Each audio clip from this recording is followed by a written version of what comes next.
بسم اللہ الرحمن الرحیم۔ ناظرین السلام علیکم، میں ہوں آصف عنایت آپ کی خدمت میں۔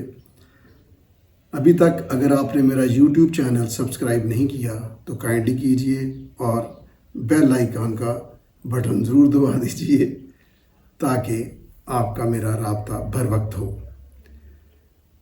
آج کل 26ویں آئینی ترمیم کا بہت شور ہے اور بہت ڈسکشنز آ چکی ہیں۔ تقریباً تمام بار کونسلز اور ریناؤنڈ وکلا گروپ خیر مقدم کہہ چکے ہیں، اور خصوصاً جسٹس افتخار کے بعد ہماری اعلیٰ عدلیہ تقریباً پولیٹیسائز ہو چکی تھی، اور یہ سب نے دیکھا۔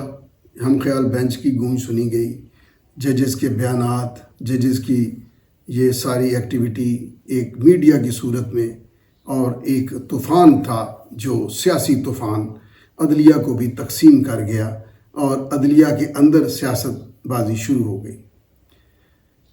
اس میں ناظرین یہ قابل غور بات ہے کہ کیا مسئلہ ہے اس کا جو عدلیہ کے حوالے سے لوگوں کو پرابلم ہے۔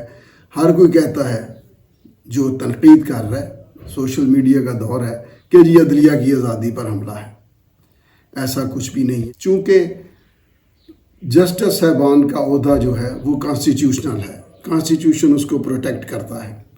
اب کانسٹیٹیوشن جو پروٹیکٹ کرتا ہے وہ یہ بھی پابند کرتا ہے کہ آپ کوڈ آف کنڈکٹ کے اندر رہیں۔ ناظرین آپ خود ہی بتائیے کہ ہم بھیڑے نہیں بڑھ ہیں، یہ کہا گیا، کیا ججز کو زیب دیتا ہے؟ پھر میاں نواز شریف کا پاناما کیس تھا تو جسٹس کھوسا نے یہ سٹیٹمنٹ دیا جو اخباروں کی شہ سرخی بنا کہ ہم ایسا فیصلہ دیں گے جو 20 سال تک یاد رہے گا۔ ناظرین ابھی کیس مکمل سنا نہیں، اس کی ہیئرنگ نہیں ہوئی۔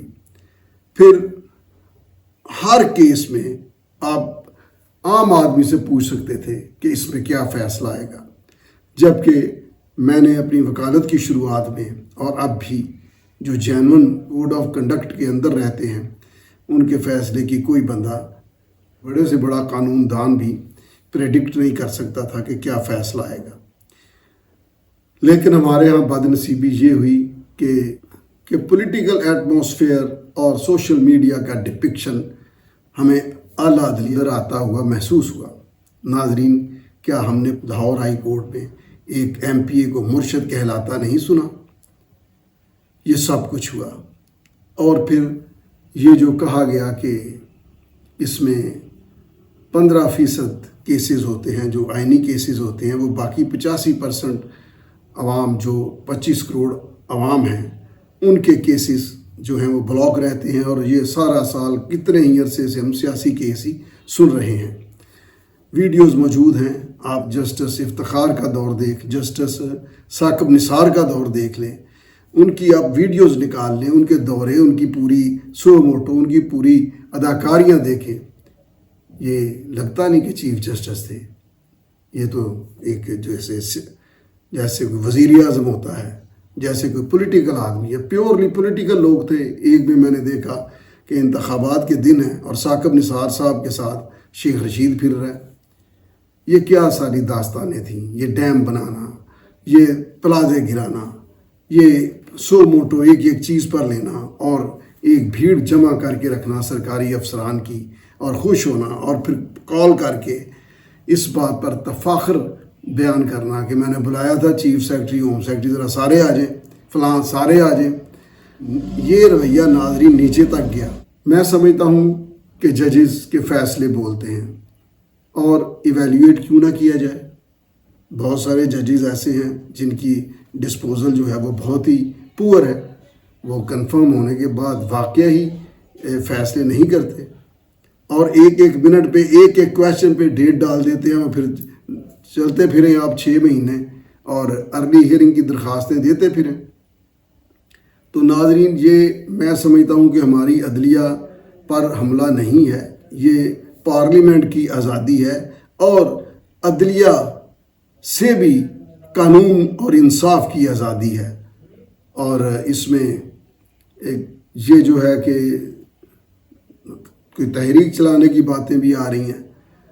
ناظرین جو تحریک جسٹس افتخار کے وقت میں چلی تھی، تب ڈکٹیٹر کا دور تھا، اور پاکستان کی بڑی دو طاقتور اور مضبوط اور بڑی جماعتیں جو تھیں وہ اس موومنٹ کا حصہ تھیں، اور پھر یہ ہر ادارے میں مخالفت بھی ہوتی ہے، تو سب کو اب تو علم ہے، یہ سب کے علم میں آ چکا ہے کہ اس کے پیچھے جنرل مشرف کے جو خلاف لابی تھی، ان کے اپنے ادارے میں جو تھے اس کے پیچھے تھے تحریک کے۔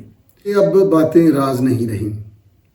عدلیہ ایک ایسا ستون ہے جس کی طرف لوگ دیکھتے ہیں، مگر سیاسی اعتبار سے نہیں دیکھتے، لوگ دیکھتے ہیں اپنے مقدمات کے حوالے سے۔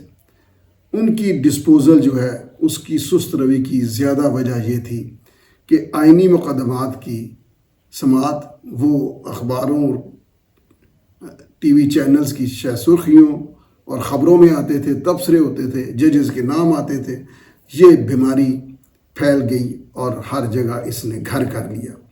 اب میں سمجھتا ہوں کہ ادھر بھی جج ہی ہوں گے جو بیٹھیں گے آئینی بینچ پر، اور یہ حکومتیں آنی جانی چیز ہے۔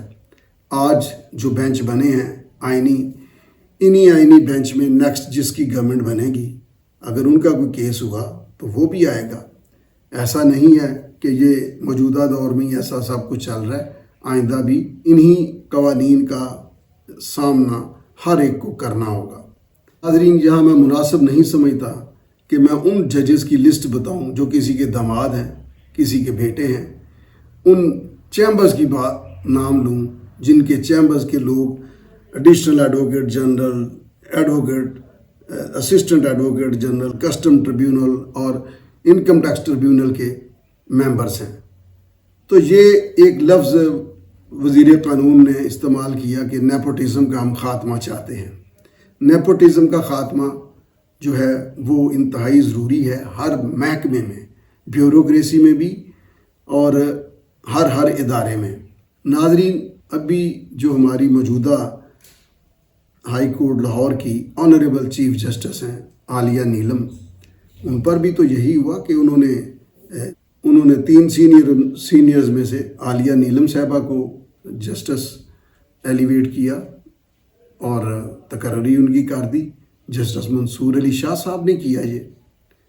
تو لہٰذا اگر یہی فارمولہ نیچے وہ کر چکے ہیں، یہ اگر آئین کا حصہ بن گیا کہ بھئی یہ کر سکتے ہیں اور یہ ضروری ہے، تو اس میں کیا فرق پڑتا ہے؟ کچھ لوگوں نے بڑا تجزیہ کیا کہ جناب جب یہ ٹینیور ختم ہوگا یحییٰ افریدی صاحب کا تو منیر اختر تو پھر بھی جج ہوں گے، تو پھر کیا؟ اگر پولیٹیکل ایلیمنٹ موجود ہوا تو پھر 3 میں سے جو معیار پہ پورا اترتا ہوا کارکردگی کے حوالے سے، امپارشلزم کے حوالے سے، ناظرین ہمیں دکھ ہوتا تھا کہ ہماری عدلیہ اتنی پولیٹیسائز ہو گئی کہ ایک عام آدمی بھی سمجھتا تھا کہ یہ فلاں بینچ کیا فیصلہ دینے والا ہے، یہ جج کیا خیالات رکھتا ہے۔ اور پھر ناظرین آپ نے دیکھا کہ پوری فیملیز جو ہیں وہ جسٹس کا رول ادا کرنے لگیں، وہ اب باتیں کرنے لگیں، یہ باتیں لوگوں میں پھیل گئیں۔ لہذا یہ جو 26ویں آئینی ترمیم ہے، یہ نہیں کہ یہ کوئی حرف آخر ہو گئی، لیکن جو حالات چل رہے تھے، جو ایک ادھم مچا ہوا تھا، کوہرام مچا ہوا تھا، طوفان تھا ایک سیاسی جو سپریم کورٹ کو اپنی لپیٹ میں لیے ہوئے تھا، وہ ضرور تھمے گا اور لوگوں کو انصاف ملے گا۔ لوگوں کی ذاتی جائیدادیں، ذاتی ان کے جھگڑے، ذاتی ان کے معاملات کے فیصلے زیادہ تیزی سے ہوں گے۔ اور بینچ جو ہیں، اگر کوئی یہ سمجھتا ہے کہ بینچ جو ہے اس پر دباؤ نہیں آ سکتا، تو بینچ بھی عدلیہ کے لوگوں پر ہی مشتمل ہوگا۔ میں سمجھتا ہوں کہ کسی جج کا کسی بھی ڈکٹیٹر نے یا وزیر اعظم نے کبھی کچھ نہیں بگاڑا۔ ان کو اپنی مراد، اپنے فوائد، اپنے معاملات عزیز ہوتے ہیں تو یہ بات کرتے ہیں، ورنہ جج کے پاس بہت خوبصورت رستہ ہے کہ وہ بینچ سے اپنے آپ کو الگ کر لیتے ہیں۔ ہم نے تاریخ میں جسٹس کارنیلیس دیکھے، ہم نے بلکہ پہلے جج صاحب جو سر رشید صاحب جو جاتے وقت اپنے پین کی سیاہی دوات میں نچوڑ کے تھے، ان کے بعد پھر تیسرے جو جج وہ محمد منیر تھے، انہوں نے پھر آگے چل کر وزارت بھی دی ایوب خان کے دور میں. پھر یہی جج صاحبان، اب نام کیا لینے، تاریخ آپ کے سامنے ہے، جنہوں نے پورے خاندان جو ہیں وہ اکاموڈیٹ کروائے، وہ ہوتے رہے، ہم نے دیکھے، اور ہم نے ان کا ٹرائل بھی دیکھا. جسٹس قاضی فائز عیسیٰ صاحب جب کٹہرہ میں آئے تو وہ سرخرو ہوئے. دوسری طرف آپ دیکھ لیجئے، ایک جج صاحب کو جب فارغ کیا گیا تو کہا گیا کہ بھئی آپ نے اپنے ساتھ ریٹائرڈ بھی نہیں لکھنا، اور ایک افواہ سن کر ہی استعفیٰ دے کر چلے گئے. یہ عدلیہ کا خوبصورت چہرہ نہیں تھا. ہم نے جسٹس سمدانی بھی دیکھے سنے، ہم نے جسٹس ملک سعید حسن بھی دیکھے، ہم نے جسٹس منیر دیکھا، جسٹس رستم کیانی دیکھے، جسٹس مولوی مشتاق دیکھا، شیخ انوار الحق دیکھا، اور پھر قاضی فائز عیسیٰ صاحب دیکھے. اسی سرزمین پر سب کچھ ہوا، مگر عدلیہ کا کوئی ایک فیصلہ بھی، خصوصاً سیاسی اور آئینی فیصلہ، قابل ستائش یا قابل فخر نہیں ہے، سوائے جسٹس کیانی، کارنیلیس، سمدانی اور قاضی فائز عیسیٰ صاحبان کے.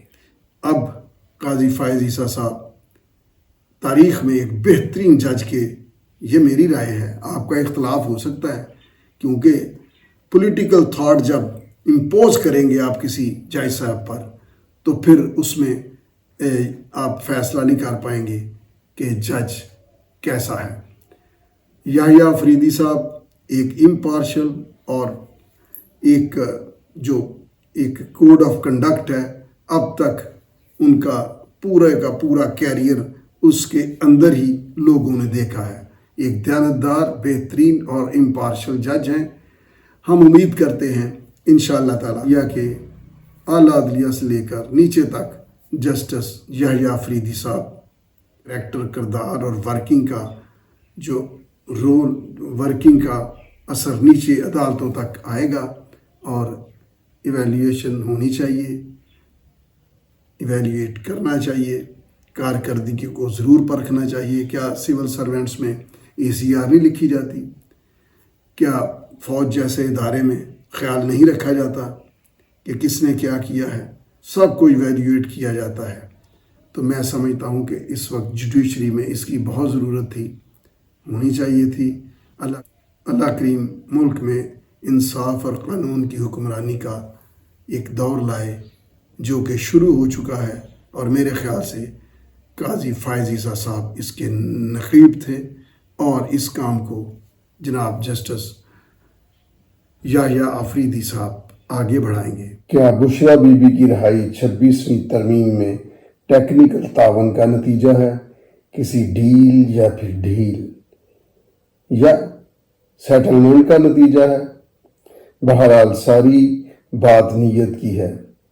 یوں تو سارا قانون آئین کے اندر ہے. اگر آرٹیکل جو روزانہ عدالتوں میں درخواستوں کے حوالے سے ریفر کیے جاتے ہیں کو بھی آئینی عدالت کے سپرد کر دیا گیا تو پھر یوں سمجھیے کہ یہ صاف نیت کے ساتھ اس کی امپلیمنٹیشن نہیں ہو رہی.